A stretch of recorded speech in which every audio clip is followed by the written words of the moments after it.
ನಮಸ್ಕಾರ, ಆದಾಬ್, ಜೈ ಭೀಮ್. ನಾನು ನಿಮ್ಮ ಭಾಗ್ಯನಾರಾಯಣ ಬೊಗ್ಗವರಪು. ನೀವು ನೋಡ್ತಾ ಇದ್ದೀರಿ ಸುದ್ದಿ ಸರ್ಕಲ್. ಪ್ರಿಯಾಂಕ್ ಖರ್ಗೆ ಅವರಿಗೆ ಜೋಡಿಯಾಗಿ ಈಗ ಡಾಕ್ಟರ್ ಯತೀಂದ್ರ ಸಿದ್ದರಾಮಯ್ಯ ಸಹ RSS ವಿರುದ್ಧ ಫೈರ್ ಮಾಡ್ತಾ ಇದ್ದಾರೆ. RSS ವಿರುದ್ಧ ಅವರು ಇವತ್ತು ಕೊಟ್ಟಿರುವಂತಹ ಸ್ಟೇಟ್ಮೆಂಟ್ ಇದೆಯಲ್ಲ, ಬಹಳ ಮಹತ್ತರವಾದದ್ದು. RSS ನವರು ಹಿಂದೂಗಳಲ್ಲ, ಅವರು ಹಿಂದುತ್ವವಾದಿಗಳು ಮಾತ್ರ. ಆ ಸ್ಪಷ್ಟತೆ ಇಡೀ ದೇಶಕ್ಕೆ ಬಂದ್ಬಿಟ್ರೆ ಈ ದೇಶ RSS ನ ಕಪಿಮುಷ್ಟಿಯಿಂದ ಬಿಡುಗಡೆಗೊಳ್ಳುತ್ತೆ ಮತ್ತು ಪ್ರಗತಿಯ ಹಾದಿಯಲ್ಲಿ ಸಾಗೋದಕ್ಕೆ ಶುರು ಮಾಡುತ್ತೆ. ಸೊ ಏನಿದು ಹೇಳಿಕೆ, ಆ ಹೇಳಿಕೆ ಹಿನ್ನೆಲೆಯಲ್ಲಿ ನಾವೆಲ್ಲ ಏನೆಲ್ಲ ವಿಚಾರಗಳನ್ನು ನೋಡುವಂತಹ ಪ್ರಯತ್ನವನ್ನು ಮಾಡೋಣ. ಸೊ ಪ್ರಿಯಾಂಕ್ ಖರ್ಗೆ ಮೊದಲಿನಿಂದಲೂ RSS ವಿರುದ್ಧ ದಾಳಿ ನಡೆಸ್ಕೊಂಡು ಬರ್ತಾನೆ ಇದ್ದಾರೆ. ಈಗ ಗೃಹ ಮಂತ್ರಿ ಆದ ನಂತರ ಅದನ್ನ ನೆಕ್ಸ್ಟ್ ಲೆವೆಲ್ಗೆ ತೆಗೆದುಕೊಂಡು ಹೋಗಿದ್ದಾರೆ. ಪ್ರತಿದಿನ ಆಕ್ರಮಣವನ್ನು ಮಾಡ್ತಾ ಇದ್ದಾರೆ. RSS ಯಾವ ಹಂತಕ್ಕೆ ಅಂದ್ರೆ, ನಿನ್ನೆ RSS ಮುಖ್ಯಸ್ಥ ಅಂತ ಕರೆಸಿಕೊಳ್ಳುವ ಮೋಹನ್ ಭಾಗವತ್ಗೆ ಪತ್ರವನ್ನೇ ಬರೆದಿದ್ದಾರೆ. ನೋಂದಣಿ ವಿಚಾರವಾಗಿ ಜವಾಬ್ದಾರಿಯನ್ನ ನೆನಪಿಸ್ತಾ, ಈ ದೇಶದ ಕಾನೂನನ್ನ ನೆನಪಿಸ್ತಾ, ಈ ಒಂದು ರಾಜ್ಯದ ಗೃಹ ಮಂತ್ರಿಯಾಗಿ ಪ್ರಿಯಾಂಕ್ ಖರ್ಗೆ ಅವರು ಮೋಹನ್ ಭಾಗವತ್ಗೆ ಪತ್ರವನ್ನು ಬರೆದಿದ್ದಾರೆ. ಇವತ್ತು ಮಾಜಿ ಮುಖ್ಯಮಂತ್ರಿ ಸಿದ್ದರಾಮಯ್ಯನವರ ಪುತ್ರ ಮತ್ತು ರಾಜ್ಯದಲ್ಲಿ ಮಂತ್ರಿಯಾಗಿರುವಂತಹ ಡಾಕ್ಟರ್ ಯತೀಂದ್ರ ಸಿದ್ದರಾಮಯ್ಯ ಅವರು ಅವರಿಗೆ ಸಾಥ್ ಕೊಟ್ಟಿದ್ದಾರೆ. ಯಾರಿಗೆ? ಪ್ರಿಯಾಂಕ್ ಖರ್ಗೆಗೆ ಸಾಥ್ ಕೊಟ್ಟ ರೀತಿಯಲ್ಲಿ ಇವರು ಸಹ ಒಂದು ಅಟ್ಯಾಕ್ ಅನ್ನು ಮಾಡಿದ್ದಾರೆ. ಸೊ ಯತೀಂದ್ರ ಸಿದ್ದರಾಮಯ್ಯ ಮಾಡಿರೋ ಅಟ್ಯಾಕ್ ಏನು? ಅವರ ಮೊದಲ ಒಂದು ಖಡಕ್ ಸ್ಟೇಟ್ಮೆಂಟ್ ಅಂದ್ರೆ, RSS ನವರು ಹಿಂದೂಗಳಲ್ಲ. ಅದು 100% ನಿಜ. ಯಾರನ್ನು ಗುತ್ತಿಗೆ ಕೊಟ್ಟಿಲ್ಲ. ಕಾಮನ್ ಸೆನ್ಸ್ ಇಲ್ಲದೆ ಮೋಹನ್ ಭಾಗವತ್ ಮಾತಾಡ್ತಾರಲ್ಲ, ಹಿಂದೂ ಧರ್ಮ ರಿಜಿಸ್ಟರ್ ಆಗಿದೆಯಾ ಅಂತ. ಯಾವ ಧರ್ಮನೂ ರಿಜಿಸ್ಟರ್ ಆಗಿಲ್ಲ. ಧರ್ಮ ಇರೋದು ಅವರವರ ನಂಬಿಕೆಗಳಲ್ಲಿ, ಅವರವರ ಮನಸ್ಸಿನಲ್ಲಿ. ಗುಂಪುಗಳಿರೋದು, ಸಂಘಟನೆಗಳಿರೋದು, ಸಂಘ ಸಂಸ್ಥೆಗಳಿರೋದು, ಅವು ಭೌತಿಕವಾಗಿ ಅವುಗಳಿಗೆ ಮಣ್ಣಿನ ಕಾನೂನು ಅನ್ವಯ ಆಗತ್ತೆ.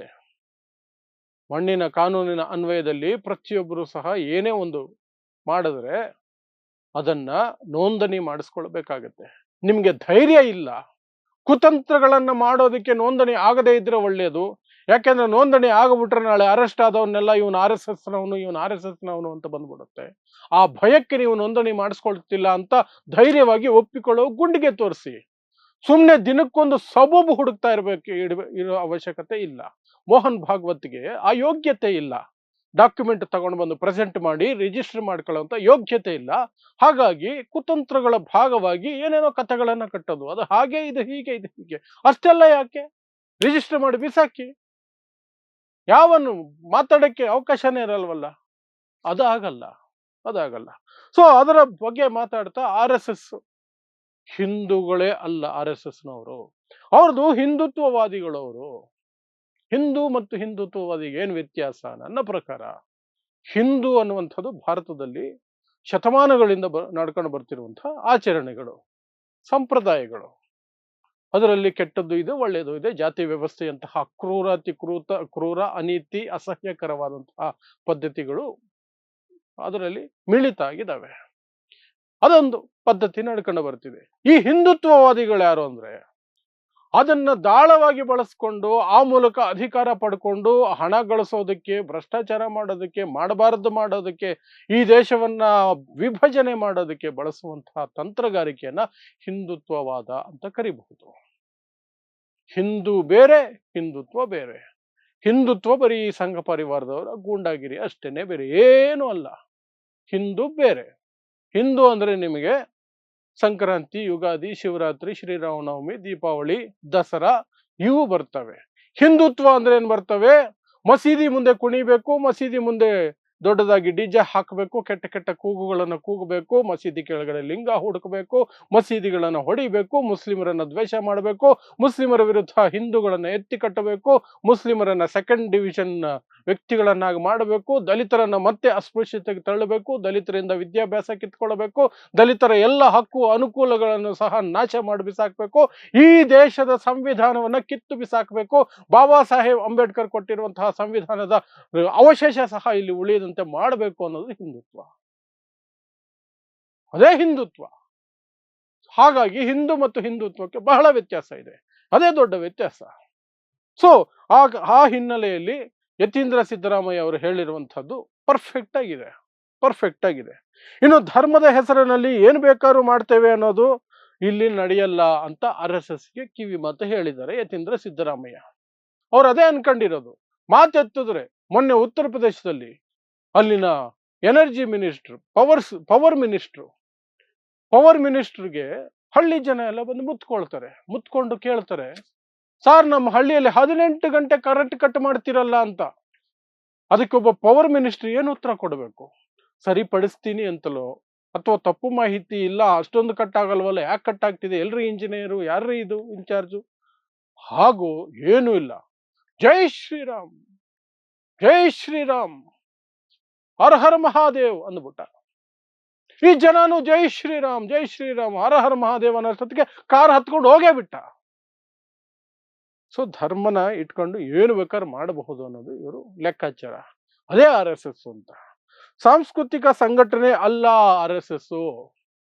ಬಿಜೆಪಿ ಹೇಳುತ್ತಲ್ಲ, ನಾವು ಸಾಂಸ್ಕೃತಿಕ ಸಂಘಟನೆ, ನಮಗೂ ರಾಜಕೀಯಕ್ಕೂ ಏನೂ ಇಲ್ಲ, ಬಿಜೆಪಿಗೂ ನಮಗೂ ಸಂಬಂಧನೇ ಇಲ್ಲ, ನಾವು ಅವ್ರ ಜೊತೆ ಮಾತೇ ಆಡೋದಿಲ್ಲ, ಅವ್ರ ಮುಖನೇ ನೋಡಲ್ಲ ನಾವು ಅಂತ ಕತೆ ಕಟ್ಕೊಂಡಿರ್ತಾರೆ. ಬಟ್ ಬಿಜೆಪಿ ಅವರು ಒಂದಕ್ಕೆ ಹೋಗ್ಬೇಕಂದ್ರು RSS ಅನ್ನು ಕೇಳ್ಕೊಂಡು ಹೋಗ್ಬೇಕು. ಒಂದಕ್ಕೆ ಹೋಗ್ಬೇಕು ಅಂದ್ರು RSS ಹತ್ರ ಪರ್ಮಿಷನ್ ತಗೊಂಡು ಹೋಗ್ಬೇಕು, ಇನ್ಕ್ಲೂಡಿಂಗ್ ನರೇಂದ್ರ ಮೋದಿ. ಆದ್ರೆ ಇವ್ರು ಹೇಳೋದು ಅವ್ರಿಗೂ ನಮಗೂ ಸಂಬಂಧನೇ ಇಲ್ಲಪ್ಪ, ನಾವು ಅವ್ರು ಯಾರೋ ನಾವ್ಯಾರೋ ಅಷ್ಟೇ. ಅದನ್ನ ಯತೀಂದ್ರ ಸಿದ್ದರಾಮಯ್ಯ ಒತ್ತಿ ಹೇಳ್ಕೊಂಡಿದ್ದಾರೆ. ದೇಶಾದ್ಯಂತ ಕೋಟ್ಯಾಂತರ ಮೌಲ್ಯದ ಆಸ್ತಿ ಇದೆ RSSಗೆ, ಆದ್ರೂ ನೋಂದಣಿ ಮಾಡ್ಕೊಂಡಿಲ್ಲ ಅಂತ. ಅವ್ರು ನೋಂದಣಿ ಮಾಡ್ಕೊಳ್ಳದೆ ಇರೋದೇ ಅದಕ್ಕೇನೆ. ಲೆಕ್ಕಾಚಾರ ಕೂಡ ಅವಶ್ಯಕತೆ ಇರಲ್ಲ. ನೋಂದಣಿ ಮಾಡಿಸ್ಕೊಂಡ್ಬಿಟ್ರೆ ಆಡಿಟ್ ಮಾಡಿಸ್ಬೇಕು. ಆಡಿಟ್ ಮಾಡಿಸಿದ್ರೆ ಲೂಟಿ ಹೊಡಿಯೋದೆಲ್ಲ ಗೊತ್ತಾಗುತ್ತೆ, ಅಕ್ರಮಗಳು ಆಚೆ ಬಂದ್ಬಿಡ್ತವೆ. ಆ ಕಾರಣಕ್ಕೆ ನೋಂದಣಿ ಮಾಡಿಸ್ಕೊಳ್ಳಲ್ಲ. ಅದನ್ನೇ ಇವರು ಹೇಳ್ಕೊಂಡಿದ್ದಾರೆ ಬೇರೆ ರೀತಿಯಲ್ಲಿ.